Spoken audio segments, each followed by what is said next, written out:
Chair now recognizes Mr. Fallon from Texas.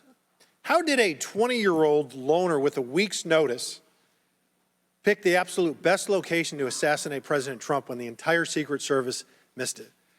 Director Cheatle, in your leadership, your agency got outsmarted and outmaneuvered by a 20-year-old.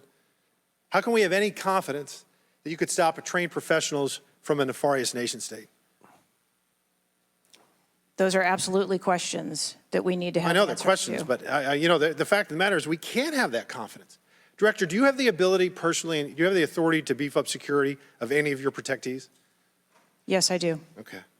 So were you also aware there was a credible threat President Trump was facing? He was facing a heightened security threat to a foreign adversary? Yes. Okay. So given that there was an increased threat to President Trump's life, was he provided a full security complement akin to what a sitting U.S. president would receive?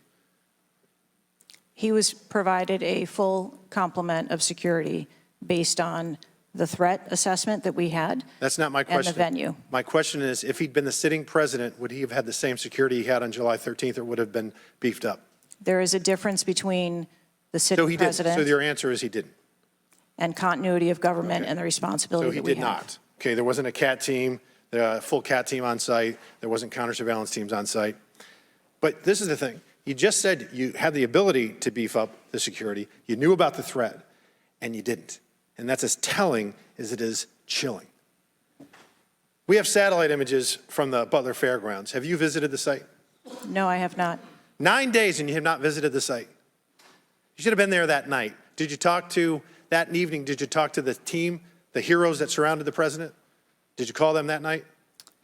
They were still operational work. So that's an answer is no. Did you call them the next day? President. Yes, I spoke with You called them the very next day, not the day of, or was it 72 hours after? I don't know the timeline, but I spoke with them. Okay, because you're under oath. Immediately following. I think it was 72 hours after. You waited 3 days. What is immediately clear is that there are a number of structures that need to be secured.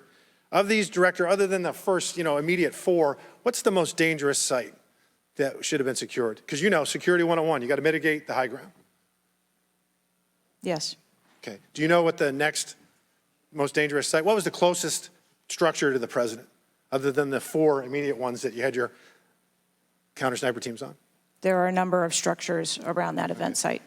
You know who the shooter knew? The shooter has visited the site 2 more times than you have, and he had a drone, and he picked the AGR building.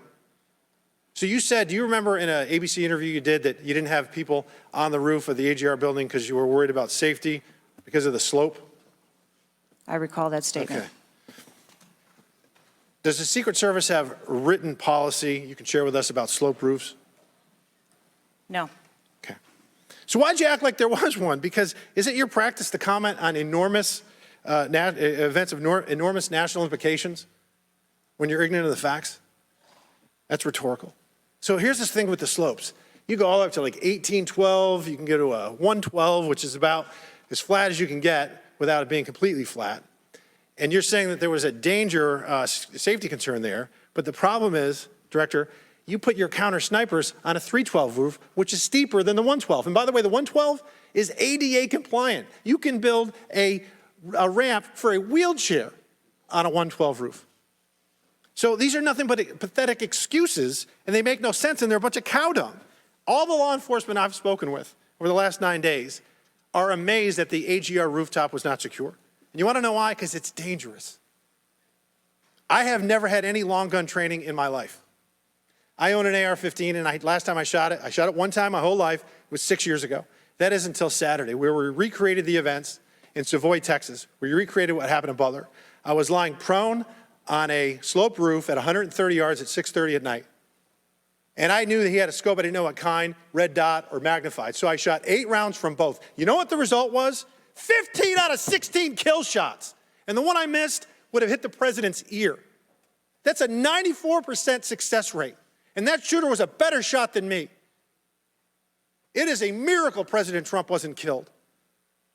Corey Comparatore life is over because that damn shooter made it on the roof. And it wasn't the roof that was dangerous. It was the nut job on top of the roof. You know what else is dangerous? I believe your horrifying ineptitude and your lack of skilled leadership is a disgrace. Your obfuscating today is shameful. And you should be fired immediately and go back to guarding Doritos. Mr. Chairman, I yield back.